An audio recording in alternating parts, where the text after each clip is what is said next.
एक दिन बुद्ध एक शांत गांव में पहुंचे।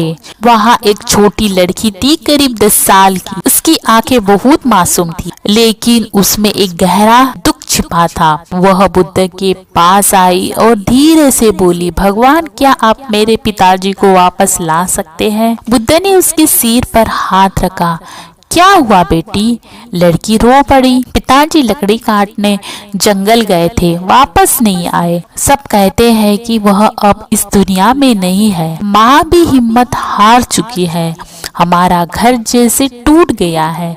भगवान, मुझे बताइए मैं अब क्या करूं? बुद्ध कुछ क्षण चुप रहे, फिर बोले, मेरे साथ चलो। वे लड़की को एक छोटे तालाब के किनारे ले गए। पानी बिल्कुल शांत था, जैसे दर्पण। बुद्ध ने कहा, इस पानी में अपना चेहरा देखो।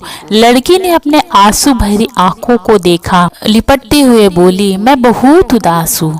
बुद्ध ने तालाब में एक छोटा कंकड़ फेंका। लहरें उठी, प्रतिबिंब हिल गया। उन्होंने कहा, अब क्या देख रही हो? लड़की बोली, मैं खुद को साफ नहीं देख पा रही। बुद्ध धीरे से बोले, दुख भी ऐसा ही है बेटी। जब दिल बहुत चोट खाता है तो हम खुद को देखना भूल जाते हैं। हम अपने भीतर की रोशनी नहीं देख पाते। कुछ देर बाद लहरें शांत हो गई, प्रतिबिंब फिर साफ दिखने लगा।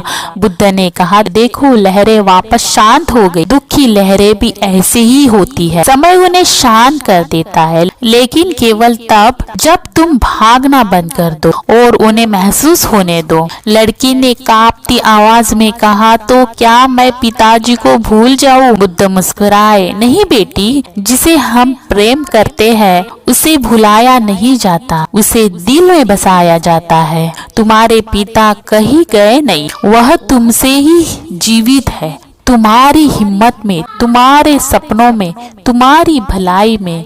लड़की ध्यान से सुन रही थी। बुद्ध बोले, लोग शरीर छोड़ देते हैं लेकिन प्रेम नहीं छोड़ते।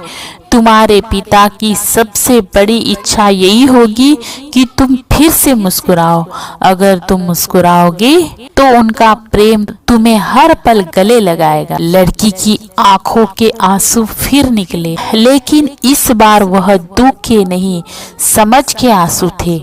उसने बुद्ध का हाथ पकड़ा और बोली, अब मुझे डर नहीं लगता, क्योंकि पिताजी मेरे पास ही है। बुद्ध ने उनके सिर पर हाथ रखा और कहा, जिस दिन तुम दर्द को समझोगी उस दिन दर्द तुम्हें चोट पहुंचाना छोड़ देगा। लड़की पहली बार मुस्कुराई और वह मुस्कान उसके पिताजी का आशीर्वाद थी।